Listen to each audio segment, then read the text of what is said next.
Subhanahu wa ta'ala limpahkan kepada kita terutama nikmatul Islam, nikmatul iman, nikmat sehat wal afiah, dimudahkan langkah kaki kita melaksanakan perintah Allah Subhanahu wa ta'ala. Mudah-mudahan amal ibadah kita diterima oleh Allah Subhanahu wa ta'ala. Amin ya rabbal alamin. Baiklah.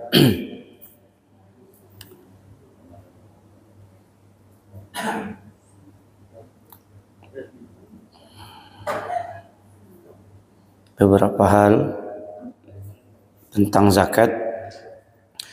Bismillahirrahmanirrahim.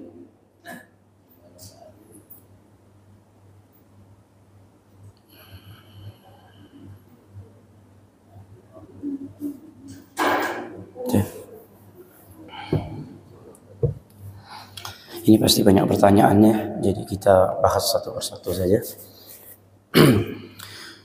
Bismillahirrahmanirrahim. Amaliyah yang terakhir setelah kita melaksanakan ibadah bulan suci Ramadan, yaitu penyempurna daripada puasa adalah mengeluarkan zakatul fitrah. Kemudian zakatul fitrah tersebut kita keluarkan, kemudian kita bagikan kepada asnafus samaniyah.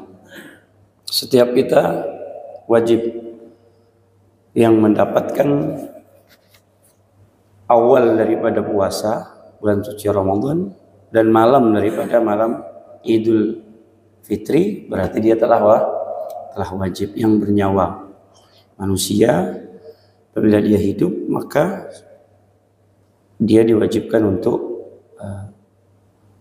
mengeluarkan zakatul fitrah. Kemudian zakat fitrah tersebut dikeluarkan dalam bentuk beras, yaitu qutul balad. Apa itu qutul balad? Qutul balad adalah makanan pokoknya kita. Jadi banyak di antara kita yang mengeluarkan zakat fitrah dengan uang. Nah, perlu diketahui zakat fitrah dengan uang itu sebenarnya tidak sesuai dengan apa yang diterapkan oleh Imam Syafi'i. Sedangkan Imam Syafi'i sendiri bersikeras tidak memperbolehkan untuk mengeluarkan dengan zakat uang, qimah. Tapi di pendapat yang lain ada, tapi bukan mazhab Imam Syafi'i. Dia berada di pada mazhab Imam Hanafi. Nah, di sini kita boleh mentaklid Imam Hanafi, yaitu dengan mengeluarkan qimah, yaitu dengan uang. Tapi pendapat ini juga tidak serta-merta langsung mengikuti takaran Imam Syafi'i, karena soknya Imam Abu Hanifah itu 3,8 kalau ditimbang, sedangkan kita itu 2,6, 2,7. Sebenarnya 2,5 itu Bapak Ibu, 2,5 itu mepet sebenarnya. Mepet. Maka guru-guru kami, saya tidak menyalahkan, pahami dulu, saya tidak menyalahkan apa yang sudah ditetapkan. 2,5 itu ibarat kata ini kita nyebrang parit dikasih dengan sebatang kayu. Kira-kira Bapak Ibu kalau nyebrang dengan sebatang kayu, hati-hati atau santai? Hati-hati. Nah, itu loh orang yang zakat dengan 2,5. Saya tidak mengatakan tidak sah. Tapi dalam fikih yang kami pelajari dari guru-guru kita itu 2,7 Ibu. Makanya kita tetap dianjurkan untuk menggenapkannya 3 kilo. Untuk apa? Ya lebihnya untuk kita infak sodakohkan. Itu pula ya apa 2,7 itu sebenarnya itulah takaran yang tepat 2,7 itu. Tapi kan tidak mungkin lah 2,7. Sudah genapkan saja 3 kilo. Itu kan lebih enak. Ngitungnya lebih, oh Pak Ustadz, itu kan Pak Ustadz nyaman, ada duit, ada ini. Kami ini 2,53, berarti kan ada 5 on. Kalau 5 on berarti kalikan kami ini 10 orang. Itu sudah 5 kilo. Kalikan 10.000, berarti kami udah 50.000 tekor Ustadz, kata dia. Nah, ini orang yang suka hitung-hitungan dengan Allah, Allah juga nanti kasih rezekinya hitung-hitungan. Nanti untung napasnya tidak pakai hitung-hitungan nanti. Ya kan? Udahlah zakatnya setahun sekali, makanya tidak bisa kaya. Orang kalau zakat itu takut-takut, apalagi zakat fitrah takut-takut, tidak mungkin Allah takdirkan dia bisa untuk zakat mal. Orang zakat mal itu kan orang kaya. Ya. Orang yang nggak kaya nggak perlu zakat mal, karena zakat mal perputaran uang di mana dia 85 gram emas. Artinya orang yang punya putaran hol dan nisab sebanyak 85 jutaan. Nah, baru dia dikenakan zakat. Nah, makanya orang-orang yang kalau hanya zakat fitrah saja dia sudah goyang, berpikirnya begini, repot nanti. Bagaimana Allah ingin berikan zakat? Bagaimana ibu kalau dapat punya uang tuh 1 miliar, yang zakatnya 25 juta, goyang lagi tuh. 2 miliar, 50 juta, 2,5%-nya. Oh. Punya emas 100 gram yang disimpan, emas batangan 100 gram. Ya begitu. Nah, tambah kaya, tambah banyak zakatnya, kemudian zakat fitrah masih takut-takut, ya enggak, susah kata Allah. Kau zakat fitrah ya masih ngukur apalagi kau kayaknya tak zakat lah. Nah, udah makanya tidak zakat sama sekali. Nah, maka 2,5 itu mepet Ibu Bapak, silakan saja karena sudah tertera di Kemenak KUA kita kan, Kemenak kita Basnas mengatakan 2,5. Ya, monggo silahkan. Tapi untuk kita yang belajar, kita belajar fikih, kita ini mengkaji ilmu dari guru ke guru. Artinya beliau mengatakan, di antaranya Habib Zain bin Ibrahim Smith, mufti kota Madinah, dan para guru-guru kami yang lain juga mengatakan 2,7. Itu udah sangat-sangat tepat sekali. Ya kalau bisa dilebihkan. Tapi kemudian ya saya singkat-singkat saja, nanti pasti banyak pertanyaan. Kemudian beras tersebut yang apakah boleh yang tidak kita makan? Boleh. Tapi berikanlah yang paling terbaik. Misal kita makan itu yang 10.000, kita beli yang 12.000 atau minimal yang kita makan. Jangan yang di bawah. Ya. Dia makan beli beras 10, terus dia untuk zakat yang 8.000 carinya. Beras yang hancur-hancur yang ada apa? Nah, itu repot. Nah, kemudian 2,5, 2,7 sampai 3 kilo. Nah, dia berbentuk makanan, kutul balad, yaitu makanan pokok. Lalu kebanyakan kita ini menggunakan uang. Kenapa Imam Syafi'i tidak menggunakan uang? Iya, karena kalau dia berbentuk uang, belum tentu dia untuk makan. Contoh, dikasih duit, bisa digunakan untuk beli baju, bisa juga digunakan untuk beli rokok, bisa jadi. Ya. Multi tafsir kan? Tapi ketika kita kasih beras, selesai. Nah, selesai. Dia mau jual, dia mikir. Yang betul itu kasih beras, kasih duit. Nah, itu betul itu. Itu sangat Ibu datang ngasih beras, kemudian infak. Nanti infaknya dibagikan para fuqara dan masakin. Kan seperti itu. Nah, tapi tidak apa-apa kalau Bapak Ibu ingin menggunakan uang tadi, sebenarnya kalau menggunakan uang dia 3,8. Mazhab Imam Abu 3,8 itu kisaran bisa per orang itu kena 45.000 sampai 50.000. Berarti kan lebih mahal. Kalau beras itu 10.000, 3 kilo aja baru 30. Kalau pakai duit dia bisa 50, 45 sampai 5. Sebenarnya lebih mahal. Nah, tapi saya juga harus berikan beberapa pendapat. Jadi tidak semua juga memperbolehkan. Sebagian tidak memperbolehkan. Kalau ingin ikut ke mazhab Imam Abu Hanifah, ikutlah secara totalitas. Jangan ini pendapatnya Imam Abu Hanifah, kemudian yang kita ambil takarannya Imam Syafi'i. Kata Imam Syafi'i, aku tak nyuruh kau pakai duit, ngapa pula kau pakai duit? Kata Imam Abu Hanifah, aku suruh pakai duit, tapi bukan takarannya segitu. Nah, kan muter-muter jadinya. Tapi ala kulli hal, ada pendapat daripada Imam Syafi'i sendiri, bukan Imam Syafi'i tapi Imam Romli, ayahnya Imam Romli. Nah, itu mengatakan ya enggak apa-apa, diperbolehkannya untuk zakat dengan qimah. Zakat dengan qimah, dengan apa? Dengan uang diperbolehkan. Nah, nanti ada beberapa hal yang disyaratkan oleh Imam Romli, tapi beliau mengatakan tidak menjadi masalah untuk mengikuti imam dari mazhab kita sendiri yang ada memperbolehkan dengan uang.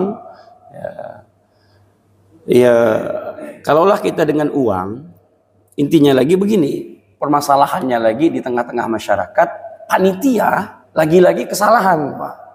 Lagi-lagi kesalahan begini. Ini dia pakai uang. Ini Pak ya. Ini kesalahan betul ini. Entah dari mana dia dapat ilmunya, mungkin dari turun temurun ini. Perlu diberantas lah. Ya. Contoh begini, Bu. Ibu kasih saya sebagai panitia zakat. Yuk. Ini ada beras karung. Ada beras karung. Kemudian panitia bilang, Ibu, Bapak mau zakat? Iya, saya zakat untuk 5 orang. Nah, udah. Pakai apa? Pakai uang. Dilihat, ini ada beras nih, ini beras. Lalu dia ada transaksi beras. Ada kayak jual beli di masjid. Pertanyaannya, beras yang dia jual itu beras siapa? Bukankah itu beras orang? Kan ada orang pakai beras, kemudian disimpan di sini di masjid. Lalu ada orang diambilnya beras tuh, kemudian nanti dimasukkan tangan untuk dia mengikrarkan untuk niat. Ini kan tidak perlu sebenarnya. Pertama, jual belinya tidak sah. Ini kan tidak sah nih jual beli nih. Beras ini kan bukan beras panitia, ini beras orang nitip. Tidak sah jual belinya. Ya udah, kalau pakai duit, ya udah ambil saja. Pakai duit, saya terima zakatnya Pak ya, udah. Saya terima salaman, udah. Ibu niat, saya terima, begitu udah. Cukup. Dia doa biasanya kan begitu. Jangan diputar lagi, pakai beras lagi. Berasnya beras orang. Lalu akadnya jual beli. Seakan-akan dia itu ngejual beras. Dia kan mau lari dari uang. Ingin benar dengan beras. Nah, ini salah ini. Ini kesalahan. Kalau orang datang pakai beras, terimalah dia dengan beras. Kalau dia pakai uang, terimalah dengan uang. Kecuali panitia menyiapkan beras. Nah, itu apa? Solusi terbaik. Contoh misalkan begini, agar lingkungan kita tidak zakat dengan uang. Ini ada keuntungan bagi panitia, entah itu dimasukkan ke masjid atau untuk panitia. Contoh, panitia nyiapkan beras misalkan 2 ton Kemudian 2 ton itu kita kantongin, 3 kilo atau 2,5 dijual di masjid. Nanti ibu berapa orang? 5 beli di luar sana ada transaksi jual beli, masuk ke sini pakai beras. Nah, masjid punya keuntungan atau panitia punya keuntungan dari beras tadi, boleh-boleh saja, nggak jadi masalah, kan jual beli. Nah, tapi kan muzaki, orang yang zakat tidak direpot, karena kan bentuknya ini kan repot loh Bu. Dia pengen ke masjid, habis ke masjid dia pergi ke masjid mau zakat, kemudian dia harus ke toko dulu, ke toko nenteng beras. Kalau dia 20 kilo dia harus bawa 20 kilo. Ini kan yang menjadikan menarik kan ini. 20 kilo dia tenteng-tenteng begini. Dia pakai duit ya lah katanya. Masukin duit selesai urusan. Nah jadi bagi panitia ini hal-hal yang harus diperhatikan, karena banyak sekali permasalahan di sini di mana dia menyangka hal tersebut sah, rupanya tidak sah. Kemudian dibagikanlah sedekah tersebut atau infak tadi, zakat tadi, kepada siapa? Nah, kita baca ayatnya. Jangan keluar daripada ayat ini. Jangan keluar daripada ayat ini. Kalau zakat itu dikeluarkan selain daripada ini, maka hukumnya tidak sah. Jadi kita baca ayatnya. Insyaallah hafal semua ayat ini. Innam At-Taubah 60. Innamas shadaqatu lil fuqara'i wal masakini wal 'amilina 'alaiha wal mu'allafati qulubuhum wa fir riqab wal gharimina wa fi sabilillahi wa binis sabil faridatan minallah wallahu alimun hakim. Nah, ini zakat tersebut setelah dikumpulkan kemudian diberikan kepada siapa? Pertama, lil fuqara'i wal masakin. Fuqara dan masakin. Ada 2 Pak di sini. Ada fakir, ada miskin. Ini yang berbeda, substansi yang berbeda.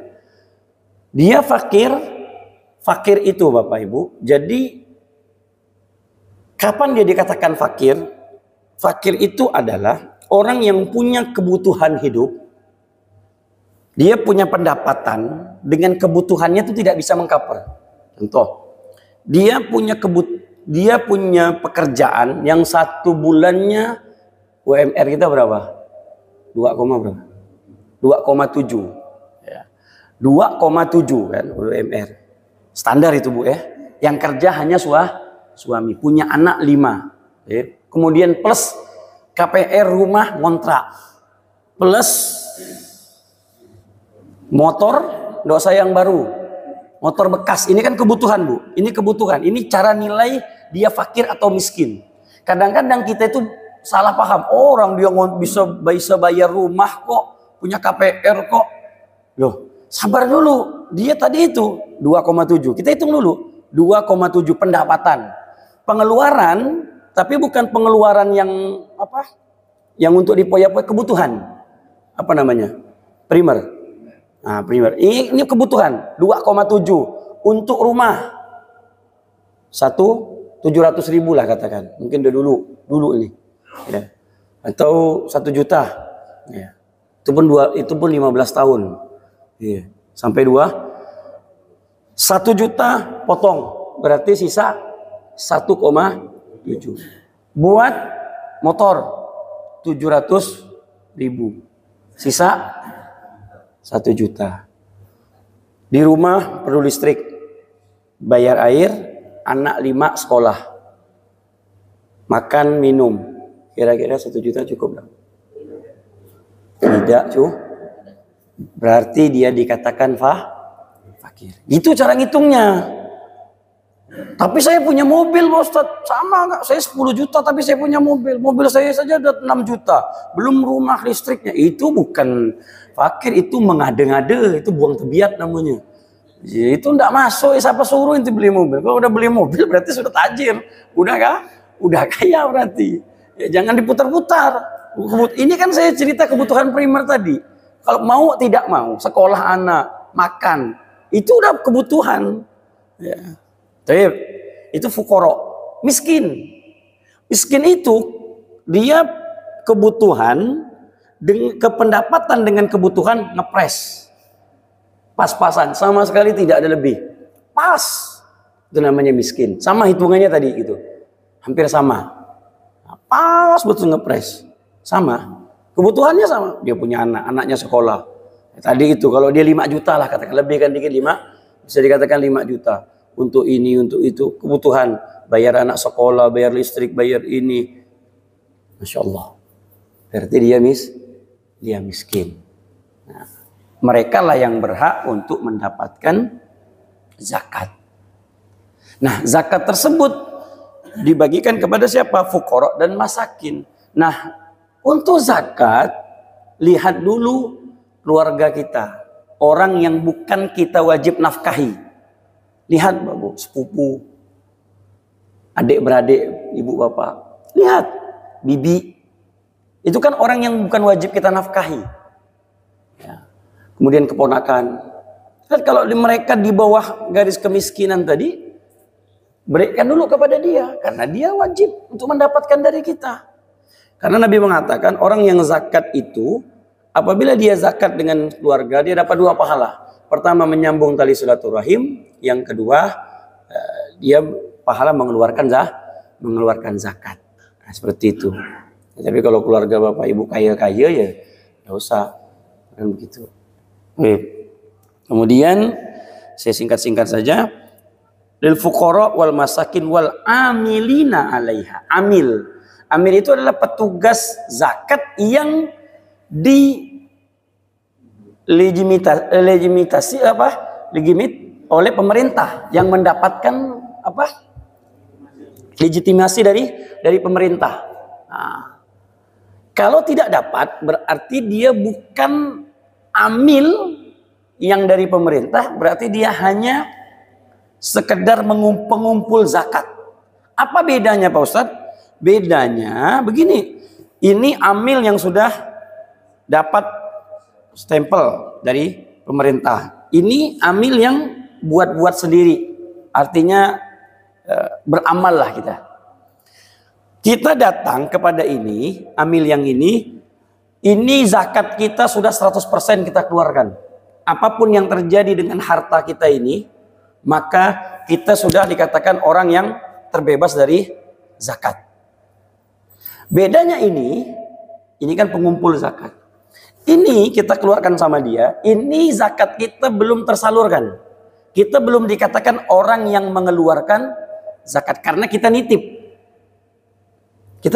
Kalau seandainya ada terjadi apa-apa, misal ada satu masjid, surau, apapunlah bentuknya, dia buat sendiri pengumpulan zakat. Datang orang,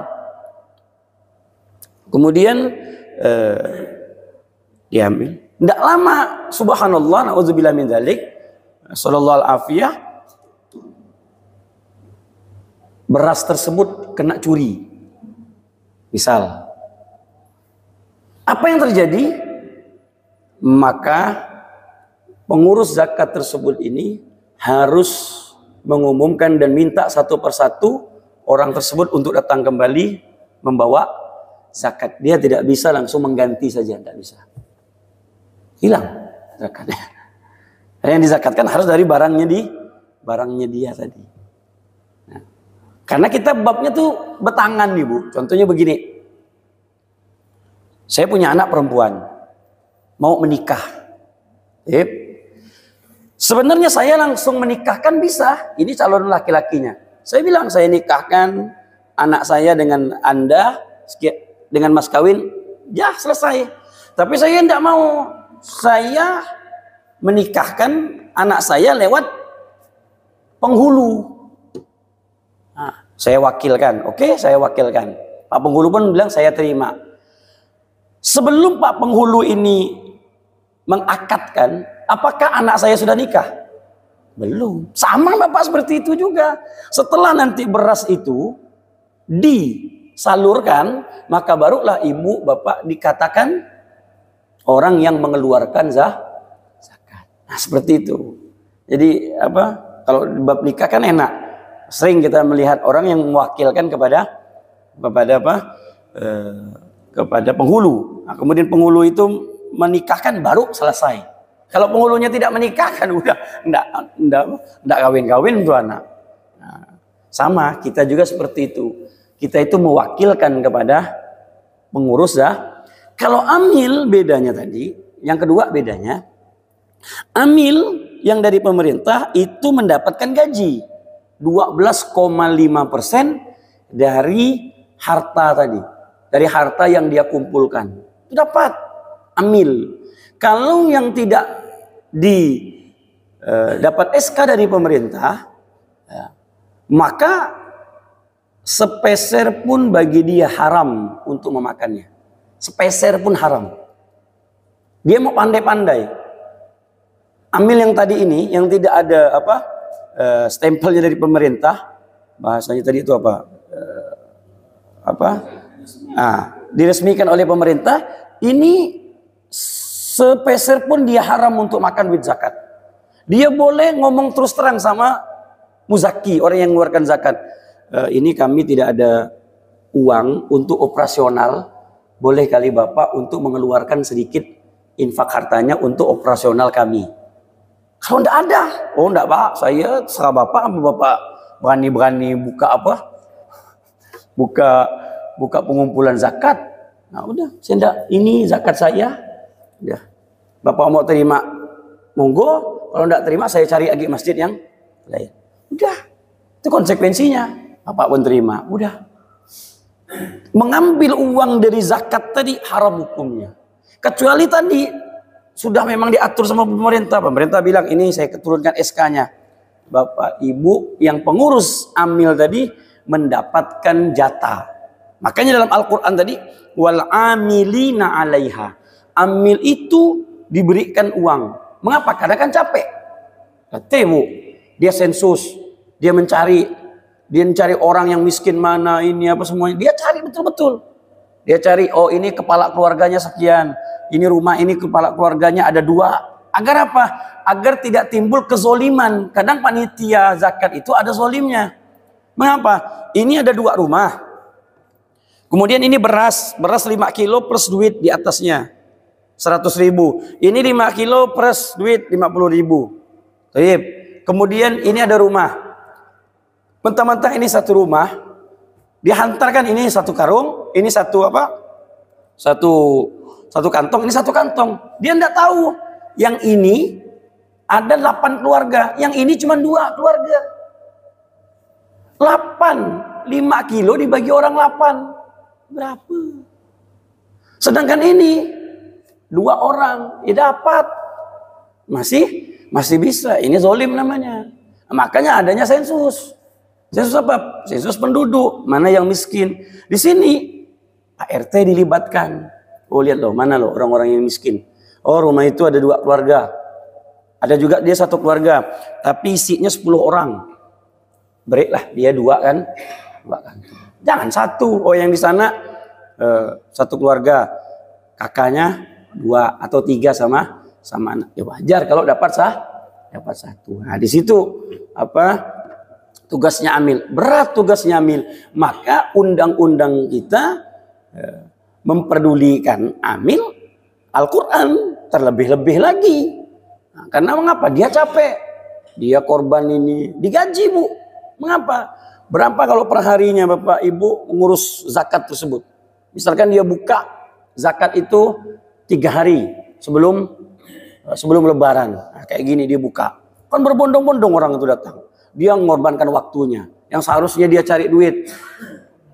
Jangan tidak dibayar, tidak boleh. Dia mengorbankan waktunya, dia ini apa semuanya sampai dia 3 hari mati-matian dia ngumpulkan. Dia juga yang nyebarkan tim-timnya apa semuanya digaji. Nah, tapi harus tadi itu ada dari pemerintah. Kenapa di sini hukum fikih harus dengan pemerintah? Iya, karena takut nanti diselewengkan. Banyaknya diselewengkan. Banyaknya panitia zakat daripada yang dikeluarkan. Nah, makanya di sini ada ketentuan fikihnya. Berapa banyak? Karena ini ladang basah, Bu, Pak. Ini ladang duit. Ini bab fulus.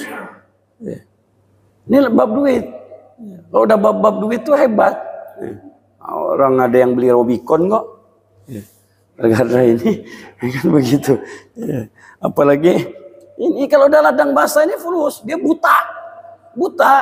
Orang masa apalagi mau lebaran. Mau lebaran ini buta tuli udah. Ya, mau haram ke mau halal kayak penting kata dia lebaran. Kan begitu. Nah ini. Jadi kalau panitia monggo silahkan. Tapi harus ada dari pemerintah. Kalau tidak ada dari pemerintah silahkan tapi sifatnya tabarru. Apa itu tabarru? Lillahi ta'ala. Ya sudah. Dari mana diambil? Nanti dari duit infak. Nah, dari duit infak itulah nanti diberikan makan dan minum. Nah kalau memang mau digaji ya sudah. Buat SK-nya, urus SK. Orang mudah kok ngurus SK itu. Mudah. Beberapa masjid sudah SK-nya. Nanti kan dia buat. Siapa ketuanya, beberapa anggotanya. Anggotanya misalkan 20. Ya udah.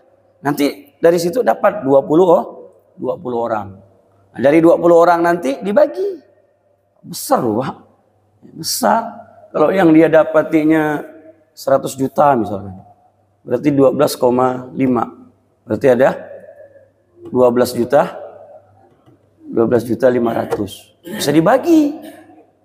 Ya. Besar. Kan begitu. Dapat duitnya. Dibagi tadi. Kan ada yang jadi kan tidak ngambil lagi. Tapi kalau tidak diatur, dia bisa ngambil 50%.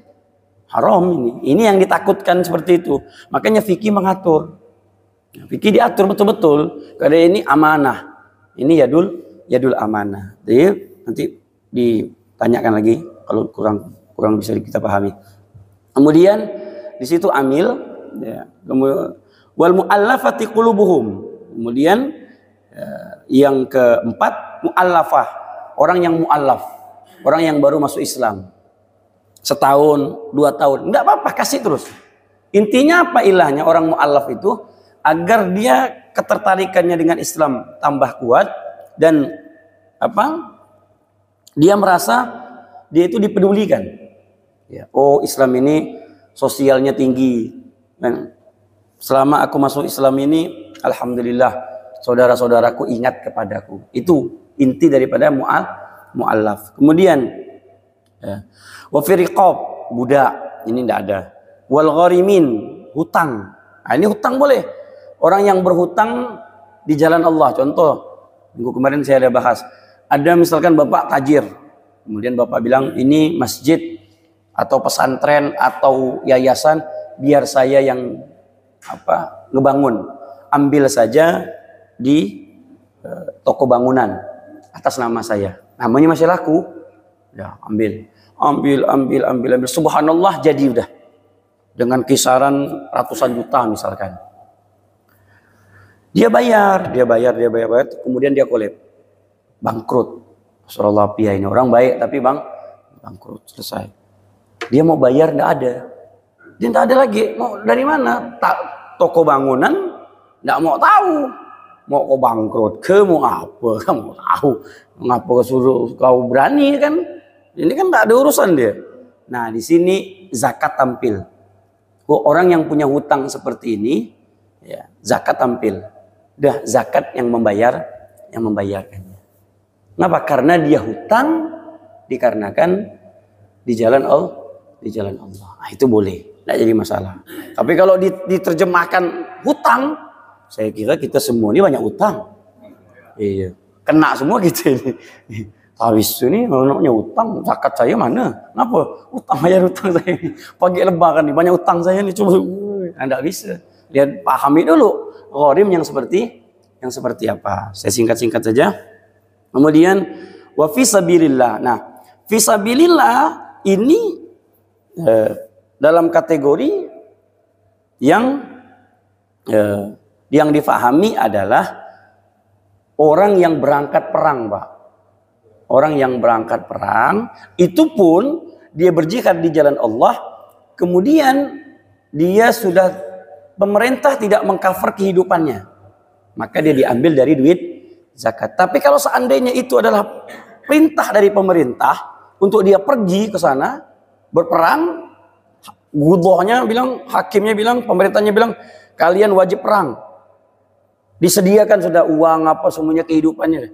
Maka zakat tidak perlu untuk tampil. Tapi kalau seandainya orang tersebut yang berperang di jalan Allah tersebut panitia tidak ikut serta, maka panitia diperbolehkan, panitia zakat diperbolehkan untuk memberikan uang. Misal dia mau berangkat ke Palestina, jihad, udah kasih, berikan, misal seperti itu, ya, itu boleh. Kemudian wabni sabil, anak jalan ini gini, contoh misalkan ada orang rantauan, ada anak rantau, nyasar, sesat di Pontianak. Nak lebaran balik tak ada duit, semua tak ada, habis hartanya cuman baju yang sehelai pinggang saja. Ibnu Sabil ini sehelai pinggang ini baju.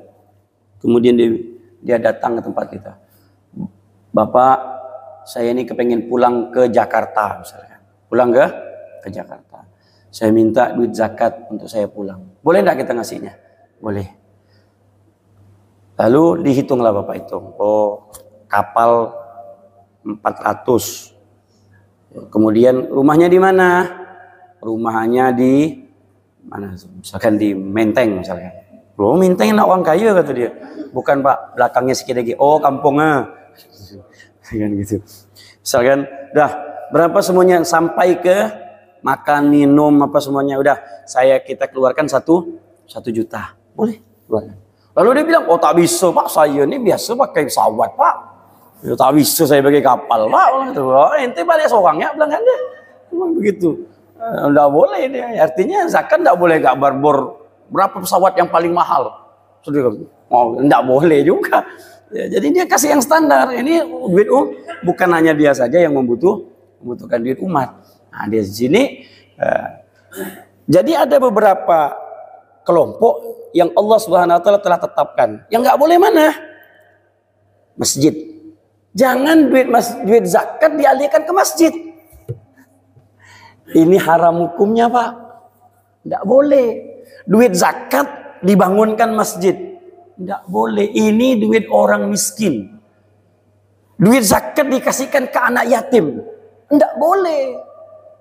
Loh, anak yatim kan Pak Ustadz, Pak Habib, anak yatim tuh. Loh, tidak semua anak yatim itu miskin.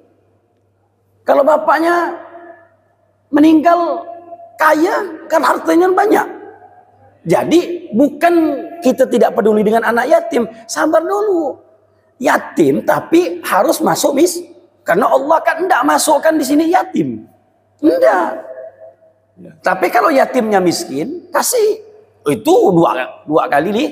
Udahlah dia anak yatim kemudian miskin dapat. Tapi kita memberinya bukan karena keyatimannya. Karena yatim itu ada bab tersendiri. Kita peduli dengan anak yatim, tidak harus dengan zakat. Hari-hari pun kita peduli dengan anak yatim. Terus dia yatim, kemudian miskin. Subhanallah, ini kesempatan kasih. Udah yatim, miskin lagi. Wah, tepat betul. Nah, tapi kalau dibuatkan yayasan zakat, dibuatkan yayasan, enggak boleh. Apa haknya? Duit zakat dibangunkan pondok pesantren pun enggak boleh. Tidak boleh. Karena dia kepada yang 8 tadi. Lewat dari 8 tadi tidak boleh. Boleh misalkan begini. Boleh Bu. Untuk masjid boleh. Boleh untuk masjid. Tapi begini caranya. Misalkan. Kasihkan duit dulu tuh ke orang miskin. Nanti orang miskin kasihkan ke masjid. Tapi pertanyaannya. Kata orang miskin pas megang. Ya tak bisa ini punyaku nih. Oh nama buat masjid pula katanya.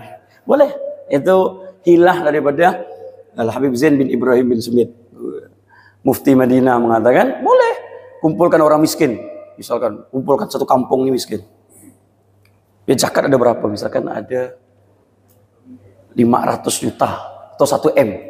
Dah kasihkan. Tapi ngomong dulu, nanti kalau habis dikasih pakaikan ke masjid ya. Oh iya kata dia. Dah 1 miliar. dibagikanlah satu orang, banyak tuh 1 juta, ada 1.000 orang misalkan, atau 500 orang, berarti satu orang dapat 2 juta. 500 orang 2 juta, 2 juta, 2 juta, 2 juta. Dah, ya kan tepat nih karena kita memberikan kepada fakir miskin. Ayo setelah selesai, ayo kata pengurus masjid, kumpulkan duitnya, niatkan Bapak Ibu mengikhlaskan untuk membangun masjid. Barang dari tangan nih. Saya kira mulai belakang-belakang tuh mulai mundur. Nak lebaran pe, kata dia, tak bisa nih. Tak bisa, kata dia 2 juta nih, kata dia. Mundur. Nah, tapi kalau mau boleh. Kasih dia nanti, balikkan lagi duit. Nah, ini sedekah saya untuk mas. Jadi per orang itu fakir miskin menyerahkan duit 2 juta sebanyak 500 orang. Oh, saya. Itu boleh. Tergantung fakir miskinnya lagi mau atau ini ngolok-ngolok aku, kata dia. Ini kan begitu. Nah, kembali kalau mau, tapi kalau enggak ya enggak bisa. Karena ini memang haknya mereka. Jangan diputar-putar. Duit disimpan. Duit zakat disimpan. Kalau misalkan sini enggak ada, pindah Pak. Ke sebelah kampung sebelahnya ada. Pindah lagi. Seperti Qatar, Saudi Arabia. Itu kan negara-negara yang sulit kita untuk dia menerima zakat. Brunei Darussalam itu ngoper zakat loh. Kenapa? Penduduknya udah nggak mau nerima. Dioper. Malaysia sebagian nggak mau, dioper lagi ke Indonesia. Ya, Qatar, negara kaya kok mau ngapain lagi dia bilang. Udah boleh. Kalau sudah misalkan kita ke kampung di kota, lihat sebelah kita. Nah, kompleks sebelah lihat. Kompleks ini tajir-tajir semuanya. Dah, FK bingung mau kemana nih, dibagikan sana kaya sini kaya. Nah, dah lihat komplek kanan, komplek kiri sebelah ada sama gak rupanya. Terus ya, lari kalau enggak ke Pontianak cari orang kubur raya kan begitu. Enggak ada kubur raya banyak selonggok-longgok, lebih besar lagi Pontianak pun banyak, cari. Ya, jadi jangan maksakan. Oh, ini kan balik lagi nyaman orang kampung lain, orang kampung kita. Lalu bapak mandai-mandai udah bagikan ya dikasih dia. Oh, enggak usah lagi namanya. Hak orang, hak fakir miskin. Jadi boleh tahwil itu boleh, memindahkan zakat itu boleh. Apabila memang sudah enggak ada di sini, mau dipaksa, enggak bisa. Ibu bapak pun jangan suka-suka menerima karena zakat itu adalah kotoran daripada harta.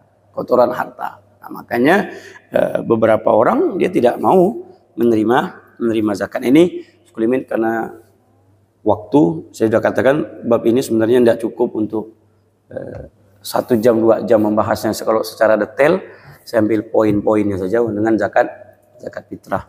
Jangan kalau zakat mal panjang lagi inti ceritanya. Intinya saya kunci dulu biar tidak tanya di zakat mal karena pembahasan zakat mal nanti panjang cerita. Zakat mal itu adalah suatu zakat di mana dia harus ada haul dan nisab, ada perputaran tahun. Dan nisab itu adalah batas daripada harta, yaitu diberikanlah dengan batas 85 gram dan itu pun gram emas antam, emas berat.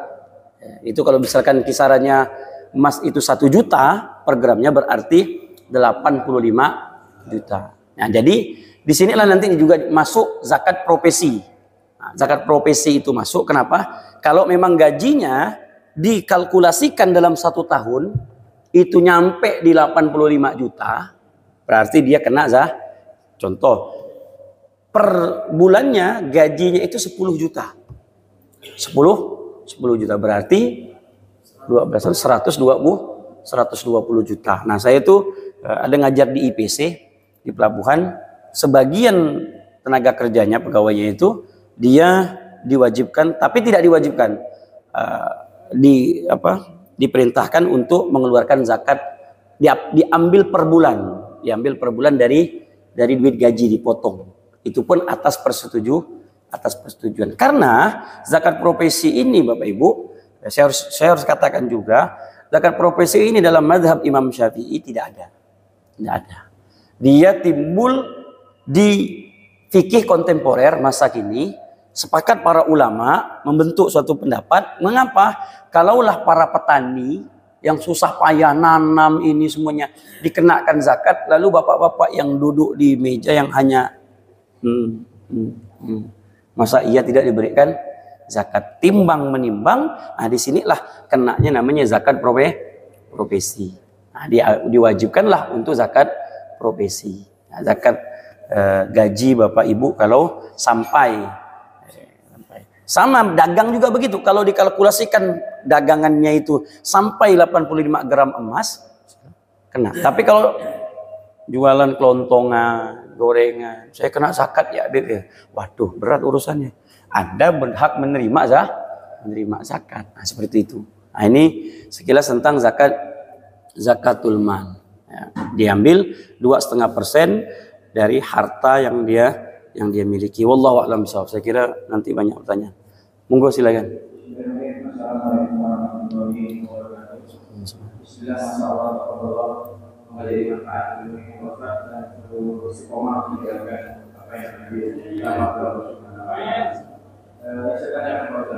Apakah ada ancaman bagi orang yang tidak membayar zakat itu? Satu.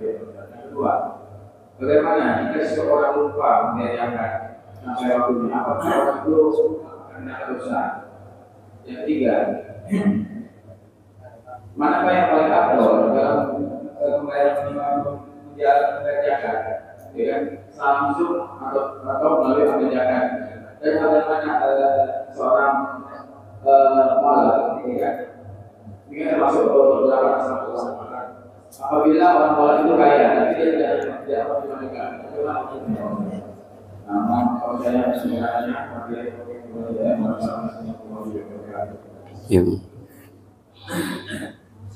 Sayyidina Abu Bakar di antara orang yang memerangi orang-orang yang tidak zakat. Jadi di zaman Sayyidina Abu Bakar, karena setelah Rasulullah itu banyak orang-orang yang tidak mau mengeluarkan zakat. Maka Sayyidina Abu Bakar memerangi mereka, orang-orang yang tidak mau mengeluarkan zakat. Jadi orang-orang yang tidak mau mengeluarkan zakat itu kita perangi, boleh. Artinya bukan kita perangi dengan Bapak Ibu bawa pistol, bawa apa Kang, ayo gitu. Tapi diperangi. Tetapi kalau maksud daripada Sayyidina Abu Bakar diperangi itu artinya diajak perang, ayo. Kau ini Islam, tapi kenapa kau tidak mau zakat? Itu diperangi. Jadi karena mengapa? Di situ ada harta orang, bukan harta Anda. Jadi zakat itu mengambil harta yang bukan milik Anda. Itu harta orang loh. Harta orang, bukan harta kita. Kalau kita makan haram, kita sendiri yang makan jadi diperangi. Diperangi ini ya udah, diajak bicara bisa. Ya, omong bisa apa semuanya. Jadi itu dengan hadis yang sahih bahwasanya orang-orang yang tidak ingin mengeluarkan zakat maka wajib diperangi. Nah, kemudian singkat saja yang kedua tadi apa Pak? Bagaimana jika seorang lupa menanyakan? Iya. Orang itu akan mendapat hukuman. Iya. Zakat itu pertama gini, kalau zakat kita zakat fitrah dulu ya. Ini zakat fitrah. Dari mulai awal Ramadan itu sudah diperbolehkan mengeluarkan zakat. Luar Ramadan. Paling afdolnya waktu mengeluarkan zakat, paling afdolnya itu sebelum sholat Idul Fitri. Sebelum sholat Idul itu paling afdol. Paling afdol. Jika seandainya dia telat, dia masih diperbolehkan setelah, tapi makruh hukumnya. Setelah khotib naik mimbar, setelah selesai sholat, dia masih boleh mengeluarkan zakat Idul Fitri. Sampai kapan? Sampai terbenamnya matahari pada tanggal 1 Syawal. Kalau sudah terbenamnya matahari, maghrib, baru dia ingat, ya Allah mak, saya lupa. Dia tetap wajib dikeluarkan, tapi dia terhitung sedekah. Terhitung sedekah. Ya udah, lepaskan saja. Taubat sama Allah Subhanahu wa ta'ala. Masa iya bisa lupa dikasih waktu satu bulan? Apa yang disibukkan kan begitu. Tapi yang namanya manusia mau katakan apa? Ya, kita berbeda-beda kan begitu. Dia wajib dituntut untuk mengeluarkan, tapi itu terhitung sodako. Nah, zakat boleh Bapak Ibu mundurkan, majukan, boleh. Dimundurkan dalam beberapa hal. Contoh, saya ingin mengeluarkan zakat fitrah, tapi orang itu dia dari Putus Ibau. Ada orang datang Putus Ibau pengen ke Pontianak. Kemungkinan dia datang sampai dia di Pontianak itu kemungkinan jam 10 pagi. Sudah tanggal 1 Syawal. Ibu boleh nunda itu. Enggak apa-apa. Nanti tunggu dia dah nyampe datang ke sini. Berikan, enggak apa-apa dalam bab itu. Karena kita menunggu orang yang datang. Nah, dalam membentuk takhir, memundurkan bentuk itu boleh. Enggak jadi masalah. Nah, kalau zakat mal itu ditakdim boleh. Ibu punya perdagangan, punya apa? Ditakdim, dimajukan. Misalkan 2 bulan. Itulah tadi zakat profesi tadi. Dia takdim, dia diambil dari per bulan gajinya. Dipotong. Karena kalau nanti 1 tahun dikalkulasikan jadi berat. Kalau tadi misalkan per 500.000 misalkan kena ya. Misalkan 500.000. Kalau dikalikan 10 sudah 5 juta. Jadi 6. Kalau langsung mengeluarkan 6 juta. Oh banyak gak nih? Ini dibelikan apa nih? Belikan cendol nih. Banyak. Gitu. Bisa muter. Orang kalau udah megang duit bingung. Orang kalau belum dapat duit, Masya Allah Bu. Iya. Kalau belum dapat duit nih, semua kita dijanjikan. Tenang ya kau, nanti kalau aku dapat duit, kau minta apa, kau ini. Asal udah dapat senyap. Iya. Kemana budak itu kata dia. Dia bilang tahu-tahu ya datang. Iya. Beb, doakan saya kata dia kan. Tanah saya laku beb kata dia. Udahlah. Iya. Apa tengok. Kawan bilang, "Beb, tahu enggak? Tanah ada udah laku dah tuh." "Iya ke?" kata dia. "Benar lah." Kata dia. "Nanti kalau laku beb tenang," kata dia. "Oh, tenang." "Oh, tenang." Kan sedap tuh. "Oh, laku tenang." Kan nyaman. Oh, semangat lah kan. Tiap tahajud tuh diselipkan sikit. Ya Allah. Kan begitu. Sekali ketemu. Dengar udah laku. Oh, itulah beb. Allah. Udah laku mang beb kata dia. Cuman bayar ini. Malah saya ngutang pula beb kata dia. Tujuannya tadi ada agak sikit apa kan, tapi tak balik dia pula curhat sama itu orang kalau udah megang itu beda babnya. Ya. Makanya sama ketika bab warisan. Bab warisan itu jangan suka-suka. Misalkan udah bagi rata aja, sabar dulu bagi ratanya. Bukan babnya kita mengatur Allah, memintar-mintarkan Allah. Allah bilang 2:1. Kalau bapak yang laki-laki mau bagi rata, berikan dulu hak. Ya. Nih kasih udah yang laki-laki 100, yang perempuan 50. Jangan 75. Jangan. Berikan dulu. Nah, setelah faraidnya dibagikan, baru nanti bapak hatinya, karena ini adik, adalah kita bagi rata. Nih 25 juta nih aku kasih kau lagi. Jadi kau 75, aku 75. Begitu. Tapi berani enggak? Pas udah terpegang nih. Banyak 25 motor Vario sebuti ini kata dia. Udahlah kau gampang lah nanti. Oh, aku yang tanggung kata dia. Itu kalau 150. Kalau 1,5 M. Goyang Bu. Kalau belum bagi rata. Iya, bagi rata. Nah, kan begitu. 750, 750. Pegangkan dulu. Orang kalau udah pegang duit, cerita duit beda. Belum megang, tenang. 10% anak yatim. Yang sana panti asuhan. Sana laku tanah. Senyap dia, lupa dia. Mana anak yatim, mana anak ini, udahlah sikit ya kata dia. Jadilah kata dia, betul silau. Ini beda. Makanya tadi itu berat urusannya ini berat. Nah, kembali lagi, makanya tadi ditariklah pelan-pelan. Takdimu zakah namanya. Boleh, tidak jadi masalah. Wallahu alam. Yang ketiga, sip. Apakah wajib, apa yang paling afdol langsung? Kalau memang bapak ibu punya orang yang kenal betul, saudara atau orang yang satu kampung sama kita, kita tahu kehidupannya, langsung. Saya tak pandai baca doa, enggak perlu baca doa. Dalam zakat itu, Bu, karena ini hanya apa? Hanya kita saja pegang beras. Ada pegangan berasnya, dipegang berasnya. Sebenarnya enggak dipegang pun enggak apa-apa. Sebenarnya kita kasihkan, ini ya Pak ya, ada uang. Kita zakat nih, ini Pak, enggak apa-apa. Tidak kita sebutkan itu zakat pun sebenarnya enggak jadi masalah. Enggak apa-apa. Sebenarnya begitu. Tapi kalau mau disebutkan ya monggo, ini zakat saya. Ini. Dah, selesai. Saya tak bisa nerima nih. Kalau begitu adalah kalau Bapak tak bisa baca doa, saya ambil lagi ya. Saya lu gak baca doa.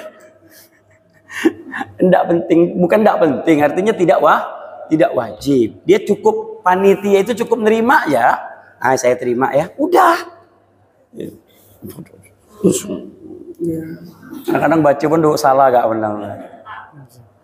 Baca doa makan pula gitu. Begitu. Ya lebih afdol ya begitu, diterima. Kemudian ada doanya ya. Itu adat kita sih, adat istiah. Masya Allah lah pokoknya seperti itu. Wallahu a'lam. Kalau memang bisa langsung.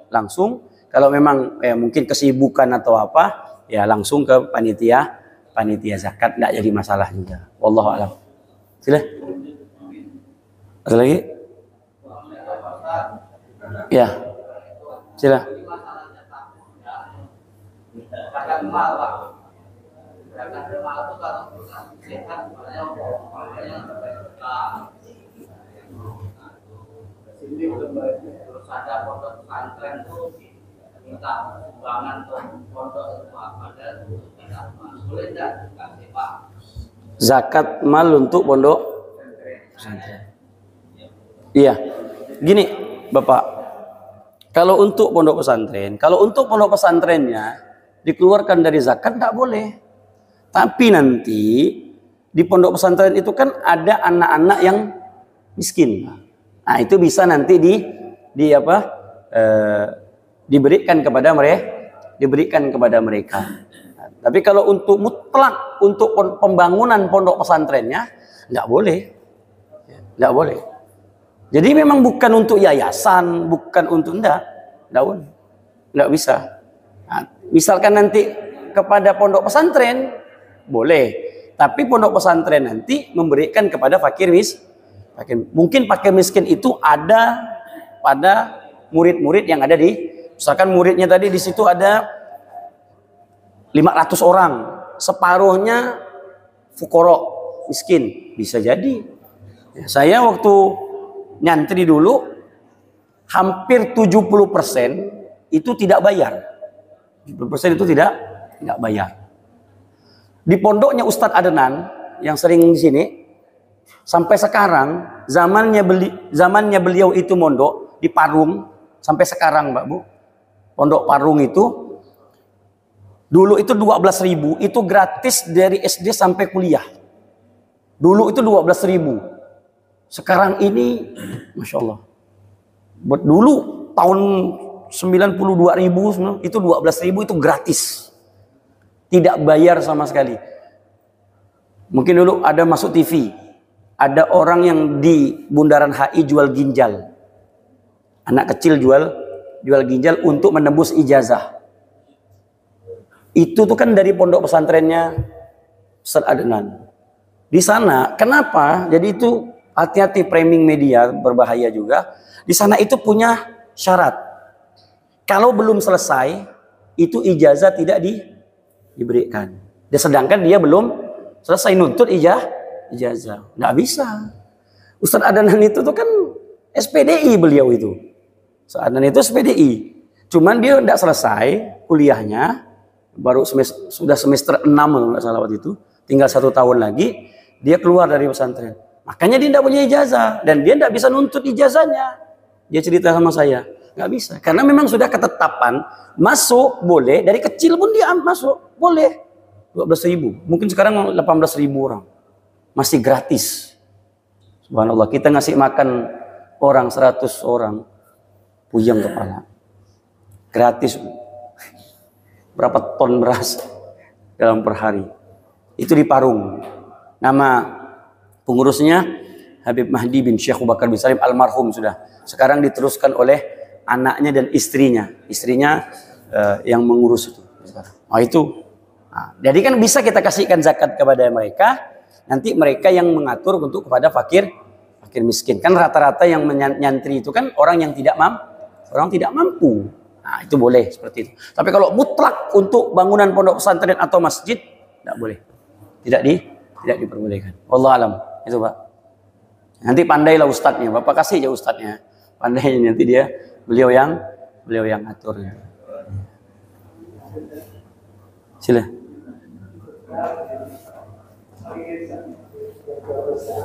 Ya. Apakah itu diartikan sebagai sesuatu yang diputuskan atau kembali kepada PKSK-nya? Nah, kalau semuanya bahasa Australia, apakah untuk power atau seluruh Indonesia atau mereka? Ataukah kembali ke numerasi gaji? Kan juga data. Ya. Jadi gajinya gaji sesuai dengan peran pemerintahan. Atau memang terbagi habis pada akhirnya terdaftar secara nasional. Iya. Amil ya tadi itu dia sifatnya memang langsung ada SK dari pemerintah. Nah kebanyakan yang ada ini memang dia bentuknya Basnas atau apa, tapi saya tanya dia hanya berbentuk apa ya? Seperti bantuan saja, membantu.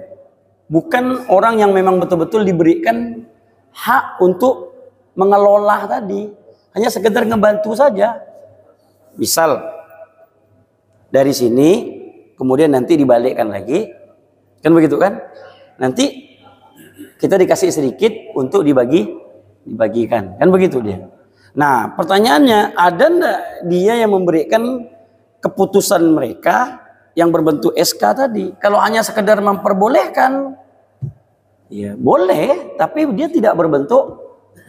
Ini kan harus diputuskan dari KUA-nya, surat Kementerian Agamanya, ya, dari deretan sampai ke tingkat kota, tingkat kecamatan, kabupaten, diberikan. Nah, dia yang memutuskan, dan itu ada Pak SK-nya. Ada. Beberapa masjid itu nunjukkan kepada saya. Kalau pas bahas bab zakat, saya tanya apakah ada SK-nya, ditunjukkan. Ini ada. Nah kalau yang tidak ada, ya sudah dia berbentuk membantu memudahkan pemerintah untuk menyalurkan zakat, sudah selesai. Dia tidak masuk dari kategori amil yang mendapatkan 12,5 tadi. Wallahu a'lam, seperti itu. Sila terakhir Ibu.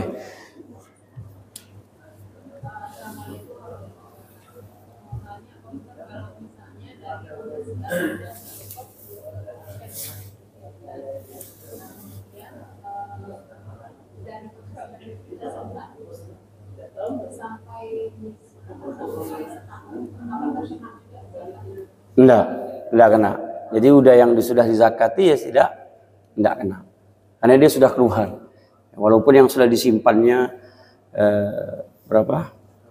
Ya, ratusan juta atau apa ya enggak kena.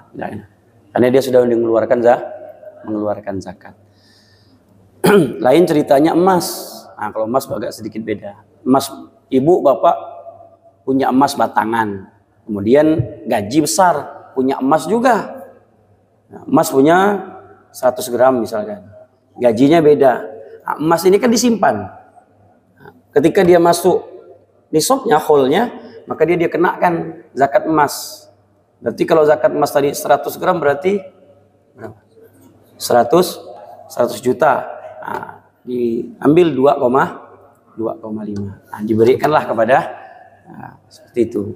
Nah, karena dia disimpan. Kalau yang ibu pakai itu namanya huliyil mubah, itu tidak kena zakat. Tapi standar orang Indonesia, standar wanita Indonesia, misal dia pakai anting, kalung. Kemudian gelangnya mana? Segini standar lah Bu ya. Segini ya. Segini tak standar Bu. Ya, begini. Cincin berapa? Dua. Kemudian apa lagi? Udah. Gelang kaki orang India. Ya, bukan orang Indonesia. Hidung bukan. Yang dipakai itu tidak dikenakan zakat. Yang dipakai itu perhiasan wanita. Itu tidak dikenakan. Tapi kalau ibu banyak, kalungnya banyak jenis. Oh, tak habis. Ini kan saya pakai Pak Ustadz. Tapi ada 10. Mana lah ibu memakai 10-10-nya? Kan tidak mungkin. Yang pakai 1, 9-nya kan kena. Kalau sampai nanti nih di shopnya tadi 85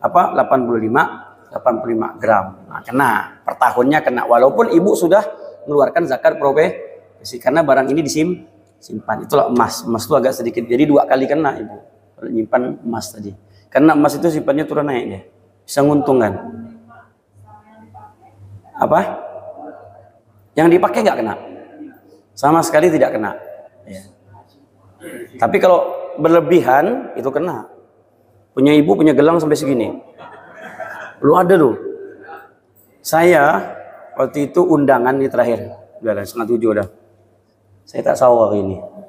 Maka saya terlambat. Saya tahun kemarin undangan di rumah Melayu. Kemudian ada tamu. Teman saya itu Papua. Orang kerja emas di Papua. Tambang emas di Papua. Saya diundang. Kemudian dia punya koleganya. Orang Bugis Makassar asli. Punya tambang emas juga. Saya baru kali itu lihat orang pakai emas. Tak pernah saya pandang di Pontianak. Ibu tahu emasnya macam perisai. Perisai orang perang itu. Ininya ini nutup jari 5-nya Bu. Ini begini, wut gitu deh. Besarnya itu. Ini cincin Bu. Ininya macam tali tambang Bu. Dikeluarkan lagi. Gelangnya begitu. Insya Allah kata saya ini. Teman saya bilang, Bib, itu teman saya kata dia. Punya tambang emas juga kata dia. Oh iya lah kata saya. Itu dipakai. Baru kali itu saya tengok. Ini tidak standar Bu. Ini udah mengawak namanya. Iya, ini tidak standar ini. Yang standar itu yang biasa-biasa saja. Itu standar. Ya, orang kan perempuan namanya perempuan yang ingin menggunakan emas itu Tapi kalau berlebihan sampai tali macam tali tambang. Itu hati-hati. Ibu-ibu juga pakai emas hati-hati karena di samping kita itu ada orang-orang miskin, jaga hati mereka. Kalau ibu kumpul dengan orang yang tajir-tajir, kaya sama kaya, nah itu silahkanlah. Tapi kalau ibu pergi ke tempat orang, di mana di situ banyak fakir miskinnya, banyak orang yang jagalah hati. Kenapa? Karena apa yang dia lihat itu akan menjadi hati dia tuh ciut gitu. Apalagi dikeluarkan, dan pakai jilbab dikeluarkan lagi. Kerimas itu dikeluarkan. Ya mau itu hak masing-masing lah. Ya kan hak masing-masing. Tapi tadi itu kalau ibu bapak pergi ke tempat yang memang orang-orang kaya semuanya, ya silakan. Yang sana emas ini emas. Paling dia saling pandang enggak asli ke tidak tuh ya kata dia. Ya kan begitu. Paling dia tengok. Bukan apa sekarang banyak ya emas tuh. Oh, saya pun tidak percaya saya benar sekarang dah. Ya. Apalagi yang besar-besar bertantang betenteng ke pasar. Tidak percaya saya. Paling emas. Tapi yang paling kaya itu orang Jawa Bu. Itu emasnya bertonton tuh. Paling enggak dia punya emas itu 80 kilo itu. Bukan gram, kilo. Kayak Pak Warso emas kan. Ini yang paling kaya ya. Makanya emas itu. Jadi orang Jawa itu sebenarnya wajib zakat Bu. Iya. Sun kalau yang ada wong Jawa, ya sebenarnya dia wajib zakat karena dia banyak emasnya. Ya. Suaminya dipanggil emas, belum lagi nanti dia punya anak agak gede sedikit dipanggil emas, udah berapa kilo? Ya kan dia wajib, dia orang kaya. Wallahu a'lam bishawab. Iya. Kalau ini pengalaman saya Dia beli semua emas perhiasan untuk kali, leher, kaki, telinga, tapi tidak dipakai, disimpan aja. Jadi saya tanya, ini untuk apa Pak? Saya bilang, ini untuk dijual seorang pemilik. Dalam hal yang tidak dipakai, masuk pada harus Ya, kalau seandainya dia disimpan, memang tidak untuk dipakai, ya, udah dia kena. Barang emas itu disimpan, kalau dia kena sampai nisabnya, kena. Kalau kan disimpan kan, disimpan bukan untuk dipakai. Tapi kalau ibu dia punya istri, ibunya makai, istrinya makai. Yang dipakai tidak kan, tidak kena. Yang disimpan itu kan, itu kena. Ya, simpan. Kalau dia simpan, kalau tidak disimpan, kalau dia pakai tidak. Ya, wallahu alam. Wallahu alam bis. Subhanakallahumma wa bihamdika asyhadu an la ilaha illa anta astaghfiruka wa atubu ilaik. Insyaallah mudah-mudahan Allah Subhanahu wa taala tutup Ramadan kita, Ramadan yang penuh dengan keberkahan, Ramadan yang mendapatkan ampunan dari Allah Subhanahu wa taala. Wallahu a'lam bishawab. Subhanakallahumma wa bihamdika asyhadu an la ilaha illa anta astaghfiruka wa atubu ilaik. Walhamdulillahirabbil alamin. Assalamualaikum warahmatullahi wabarakatuh.